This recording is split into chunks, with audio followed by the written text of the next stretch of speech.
What if I told you that the most powerful country music song Garth Brooks ever recorded was pitched to every single label on Nashville's Music Row and rejected by every one of them, not once, not twice, but for 3 consecutive years, and that the same executives who turned it down later watched it top the charts and become the signature anthem of the biggest-selling solo artist in American music history?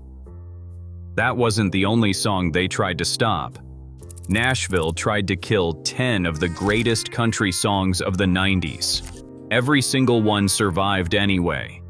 The gatekeepers on Music Row believed they knew exactly what country music was and wasn't, and they used that certainty like a weapon. They rejected songs they called too long, songs they said were too controversial, songs they called not country enough, songs they literally banned from the airwaves. And they were wrong every single time. Before we get into the list, I want you to know that 2 of the songs you're about to hear almost didn't exist at all. Number 2 on this countdown was rejected by every Nashville label and even turned down by one of the decade's biggest stars, before it finally found its way to a newcomer nobody believed in. And number 1, the song that closes this out, sat in a drawer for 3 years while every single gatekeeper in Nashville passed on it. That song became Garth Brooks' favorite song he's ever recorded. This is the Music Row that Hank Williams built his legend on, the same halls where Patsy Cline once had to fight for every song she believed in.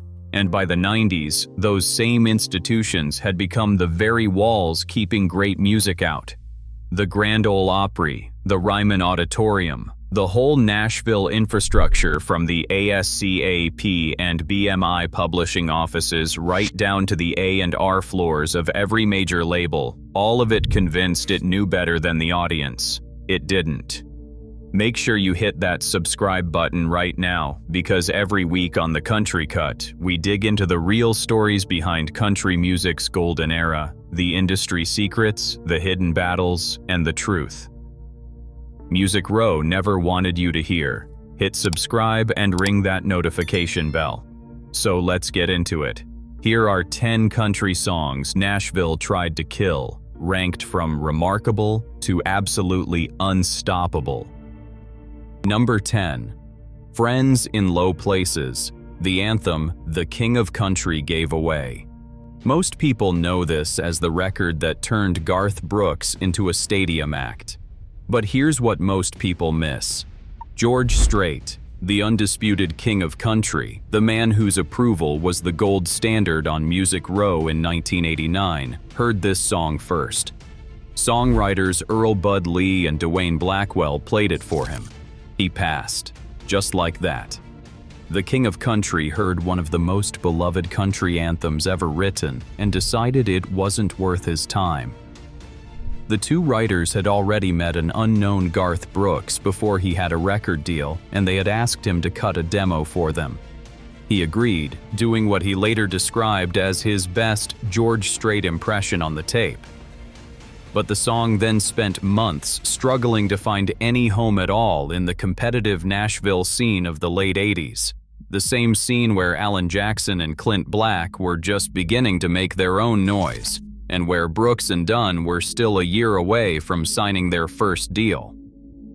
Mark Chesnutt eventually recorded his own version while it sat on hold. The charts settled the debate permanently. When Garth released Friends in Low Places in August of 1990, it hit number 1 on the country chart and stayed there for 4 straight weeks. Billboard called it one of the most performed country songs of the entire decade. George Strait's version of that song doesn't exist. The charts are permanent, probably in your playlist right now, right where it always belonged. Number 9. Number 9. Goodbye, Earl. The song 2 label decisions tried to erase. What if I told you this song was already buried by a record label before the Dixie Chicks ever got their hands on it? Songwriter Dennis Lindy had written a character named Earl into several country songs across the 90s. His full vision for the character finally came together in Goodbye, Earl, the story of two best friends who quietly and permanently deal with an abusive husband and never look back. Sons of the Desert recorded it first, locking it onto an album they were building for Epic Records.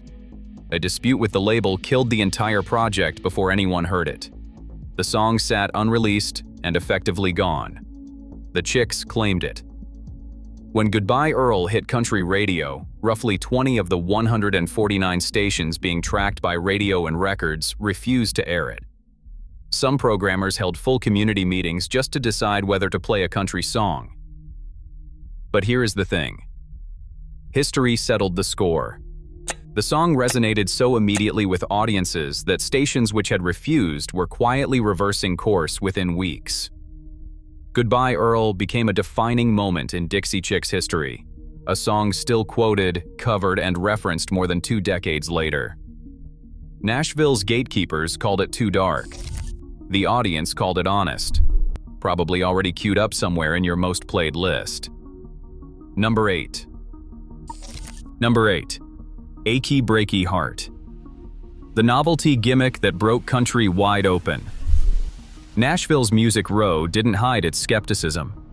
When Billy Ray Cyrus and his team began promoting Achy, Breaky Heart with a deliberately organized line dance campaign in 1992, the response from industry insiders was close to open mockery.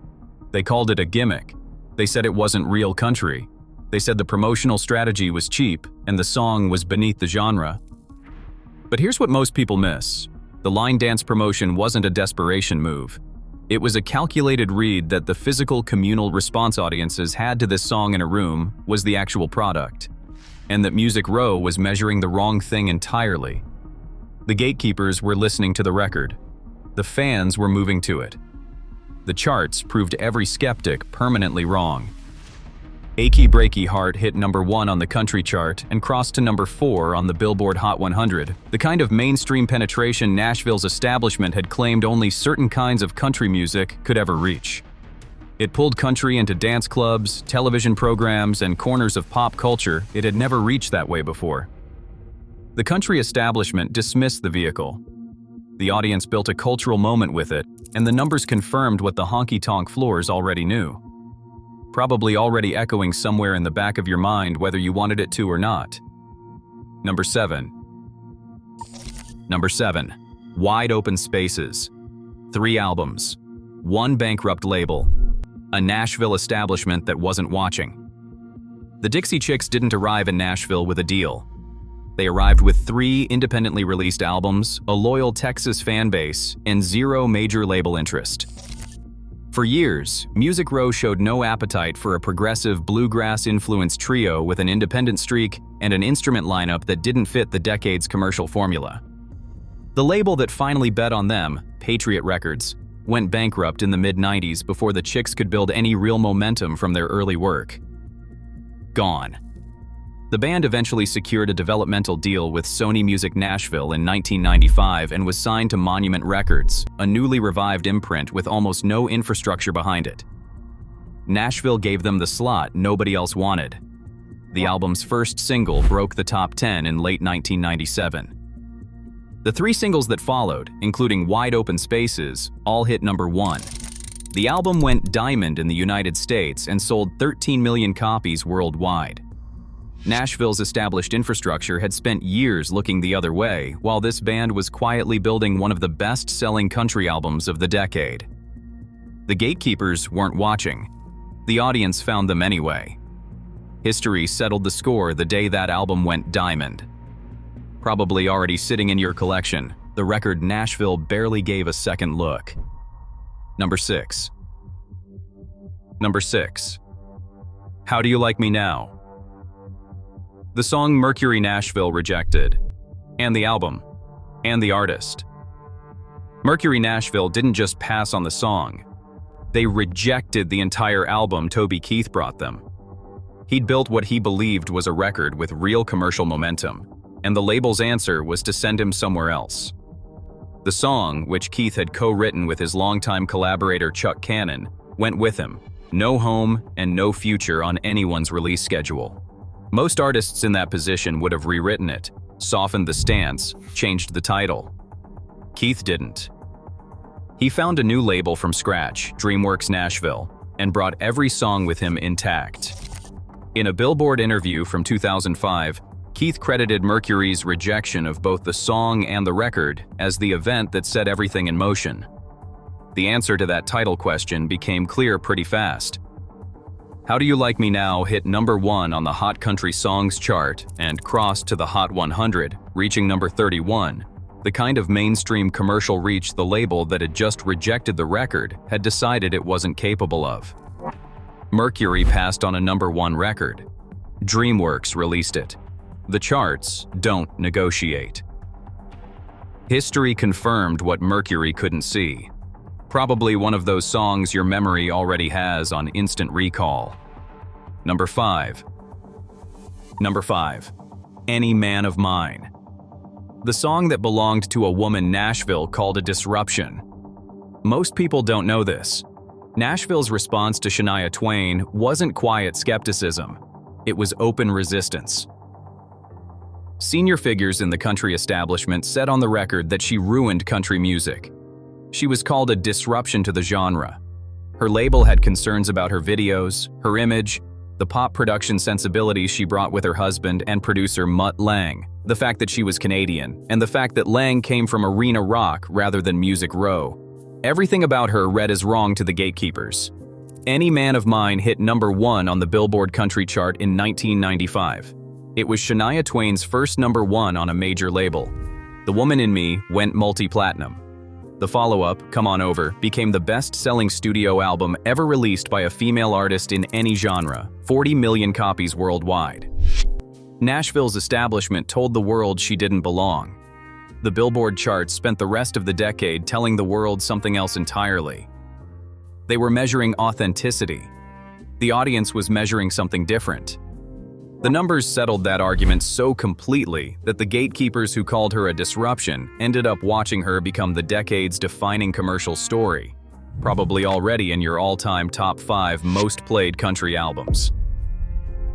Number 4. If you're starting to see the pattern here, if you're realizing that the most powerful country songs of the 90s almost didn't exist because the people running the industry couldn't see past their own formula, do me a favor right now. Hit that like button. It helps this video reach country music fans who deserve to know the real stories behind the songs they grew up with. And if you haven't subscribed yet, hit that subscribe button and come on this journey with us. We're just getting started. Number 4. Indian Outlaw. The song one label called a career ender. It launched one instead. The label didn't like it. James Stroud didn't like it. That's Tim McGraw speaking about a song he was convinced was lightning in a bottle, and about the response he got every single time he tried to get it recorded. McGraw had heard songwriters Tommy Barnes and Max D. Barnes perform Indian Outlaw live at the Hall of Fame Lounge in Nashville, and knew immediately. He started playing it in honky-tonks across the country. Crowds made him play it 3 and 4 times a night, and the response wasn't ambiguous. But his debut album was already in the hands of gatekeepers who'd made their decision, and the song was left off. Curb Records told him it was too controversial, not country music, and wouldn't get radio play, and that recording it could ruin his career entirely.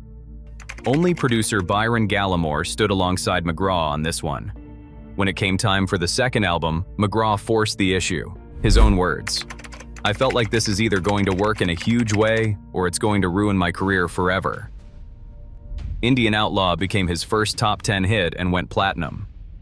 McGraw has said he believes that song, combined with Don't Take the Girl, is what set his entire career in motion. The label called it a career ender. The platinum certification settled the argument permanently, probably already mentally queuing up that opening drum pattern right now. Number 3. Number 3. The Thunder Rolls. The video Nashville banned while the song sat at number 1. The song was already at number 1 when the gatekeepers moved against it. That's the detail most people miss about this story.